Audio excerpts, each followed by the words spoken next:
Hey guys, so I picked to make a meal, and so today I'm going to be making some cake pops. I don't know if you consider that a meal, but I would, and I know that it says to make it from scratch, but I'm not Nara Smith, so I'm just using the mix from the cake box. And anyways, these are the things you're going to need, and then you're going to make sure that your oven is clear so that you don't burn down your house. And once you're good to go, you're going to preheat your oven. I'm going to preheat it to 325 degrees.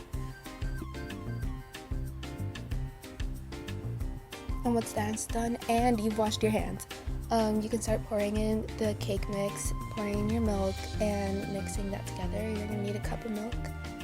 So here's a beautiful pour shot. And then I'm adding it in. And then I'm whisking it in gently, then aggressively, until you get something like that. I'm using a hand mixer because duh. Anyways, I have this 7-Eleven vegetable oil I'm gonna pour in. 7-Eleven, you know how desperate you have to be to use 7-Eleven oil? It cost me $7. But anyways, another beautiful pour shot. We're doing half a cup, and then we're gonna add that in. And now we're gonna stare at it, confused as to why it looks gloopy, and then more confused because it actually looks disgusting. But it's fine because you whisked it out and you waited patiently, and now it's beautiful. And then we're gonna take our 3 eggs and we're gonna add them in. So that goes 1, 2, and finally the last one. And then you're just gonna beat them.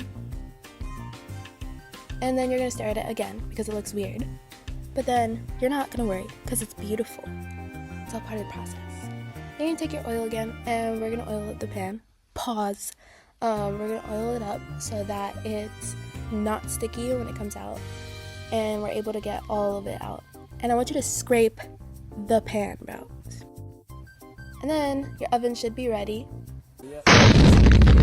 Okay, anyways, then you're gonna put in your cake and you're gonna let it rise.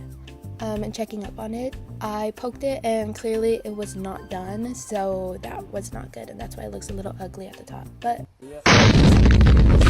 then you're gonna take it out, and then you're gonna act like it's not hot, even though it's definitely burning through your hand because the oven mitt is way too small. And now you're gonna smell it before you let it rest. And once it's cold enough that you can touch it, we're gonna destroy a beautifully, actually kind of an ugly cake, and then we're gonna crumble it up.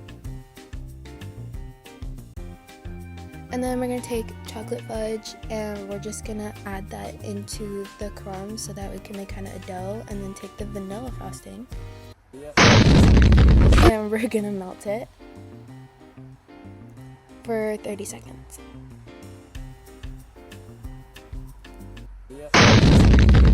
Once that's done melting, you're going to whisk it together and we're going to use that as our glaze for the top of it. And I'm not going to show you the glazing part because it's the most traumatizing thing of my life. It was literally on my walls. But here's the final product after I put it to freeze for a little bit. Look at that one. It's beautiful.